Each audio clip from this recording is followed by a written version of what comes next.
ऋषि Dubey ji, USA से। राधे राधे पंडित जी, राधे राधे महाराज जी। महाराज जी, मैं आपका सत्संग पिछले 1 वर्ष से यूट्यूब के माध्यम से सुन रहा हूँ और आपके परम पावन दर्शन की प्रबल इच्छा थी जो श्री जी ने पूरा किया।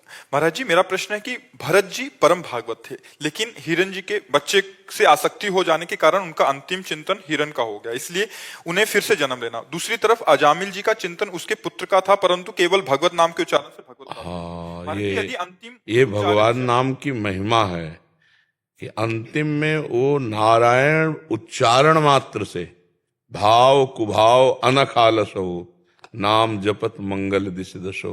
ये भगवान के नाम की महिमा अंतिम समय में है कि आपका चिंतन कुछ भी हो, यदि भगवान का नाम उच्चारण हो गया तो आपको परम गति मिलेगी। भगवान के नाम की महिमा भगवान से भी बढ़ करके है। ये दिखाया, जे ही नारायण बोला ते भी भगवत पार्षद उपस्थित हो गए और यम पास काट दिया। और उनको इतना हिरन से मोह हो गया कि उसमें भागवत में पढ़ के देखना, भगवान की विस्मृति हो गई, पूरा राग पैदा हो गया हिरन से। और अंतिम समय हिरन का ही स्मरण, कहीं एक बार राम कृष्ण हरि नहीं, तो फिर हिरन की योनि मिली। पर हिरन की योनि में भी जो पूर्व में भजन छूटा था वही भजन शुरू हो गया। अब अगला जो जन्म मिला वो ब्रह्मबोध संपन्न महापुरुष के रूप में, उन्हें कोई साधना करनी नहीं पड़ी। वो ब्रह्मबोध संपन्न, 5 ज्ञान की 5वीं भूमिका को पार किए हुए महापुरुष, ऐसे महापुरुष जो जड़ भरत जी के रूप में हुआ। भजन कभी निष्फल नहीं होता, पर वो हिरन की आसक्ति इतनी प्रबल हो गई कि भगवान का विस्मरण हो गया, बस उसी के दुलार प्यार में। तो इसीलिए सबकी ममता ताग बटोरी, मम पद मनहि बांधि बर डोरी। भगवान में यदि आसक्त हो जाए तो अंतिम समय अगर भगवान को भूल जाता है जीव, तो भगवान उसकी स्मृति बन जाते हैं। जैसे पीड़ा बहुत है, मूर्छा आ गई, मृत्यु का समय है, अब उस समय भगवान की स्मृति करने की ताकत ही नहीं रही, अब उस समय भगवान स्मृति बन जाएंगे। पर इनकी स्मृति करने की ताकत होने पर भी स्मृति छोड़ दी और हिरन में आसक्त हो गए, ये त्रुटि हो गई, इसलिए इनका जन्म हुआ।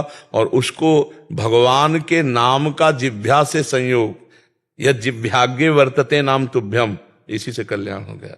नाम की अपार महिमा भगवान की है, तो इसलिए उसका जोड़ नहीं किया जा सकता। ठीक है ना, भगवान के नाम में अपार सामर्थ्य है। पर जी, फिर एक प्रश्न आ सकता है कि पूरा उम्र कुछ मत करो, अंतिम समय में नाम जप ले। नहीं हो सकता। ये संत कृपा से हुआ था अजामिल को। अजामिल को जिस समय संतों की मंडली एक गांव में आई, तो कुछ मन चले उपहास करने वाले गांव में लोग होते हैं, तो संतों ने पूछा कोई पवित्र ब्राह्मण का घर हो तो आज हम सब वहीं भिक्षा पाएं, अपने ठाकुर जी विराजमान करें। तो बोले वो वैश्या का बगीचा था। बोले वो जो बगीचा बहुत पवित्र है और उसमें जो है बहुत पवित्र ब्राह्मण रहते हैं। तो अजामिल ही वैश्या के साथ रहते थे। तो बगीचा तो बहुत सुंदर था, उपवन, उसमें जाके ठाकुर जी विराजमान किए।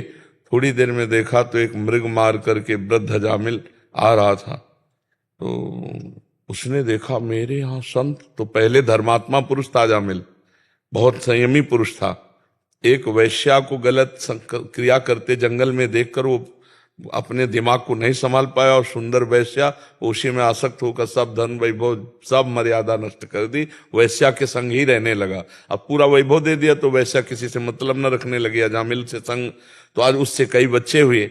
अब ये जो ही देखा संत, तो संत दरस जे में पातक टरे, संतों के दर्शन से पाप नष्ट होता है, भगवत भाव बढ़ता है, क्योंकि ऐसे प्रमाण होते। रो पड़ा और सब संतों के चरणों में गिरा कि आप यहाँ कैसे, मैं तो नीच अधम पापी, ये वैश्या का उपवन है प्रभु। तब उन्होंने कहा नहीं, तुम्हारे ऊपर भगवान की कृपा है, क्योंकि बिनु हरि कृपा मिले नहीं संता। तो उनका प्रभु कृपा क्या, मैं नीच ऐसा ऐसा। बोले अब की जो संतान होगी, मैं देख रहा हूं, अब की जो संतान होगी उसका नाम नारायण रख देना, तुम्हारा इसी से कल्याण हो जाएगा। और सब संतों ने अपने ठाकुर जी उठाए चल दिए कि अब वहां कुछ खा पी तो सकते नहीं थे ना, तो वहां से चल दिए। बस संतों ने कहा अब की जो संतान होगी उसका नाम नारायण रखना, इसी से कल्याण हो जाएगा।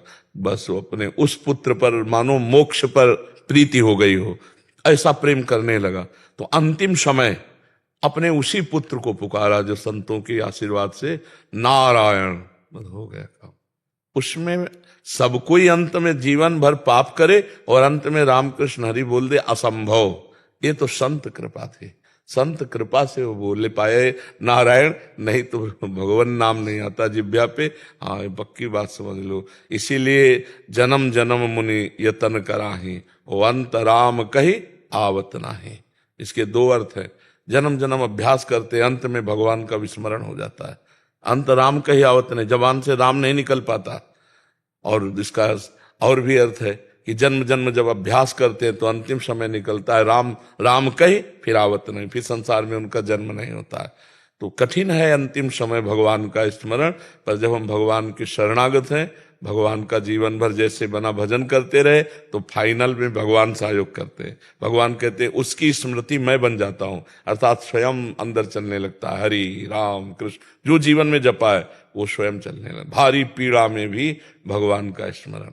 जैसे संतों का संग हो जाए, भगवान की शरणागति हो जाए, पक्का कल्याण हो जाएगा। राधा बाबा के चरित्र में पढ़ा कि पूज्य राधा बाबा की कुटिया के सामने जो जगह थी, एक बूढ़ी माई आती थी, सोनी लगा जाती थी। कभी बाबा बात नहीं करते थे। वो 2-4 दिन नहीं आई, सालों सोनी लगाई।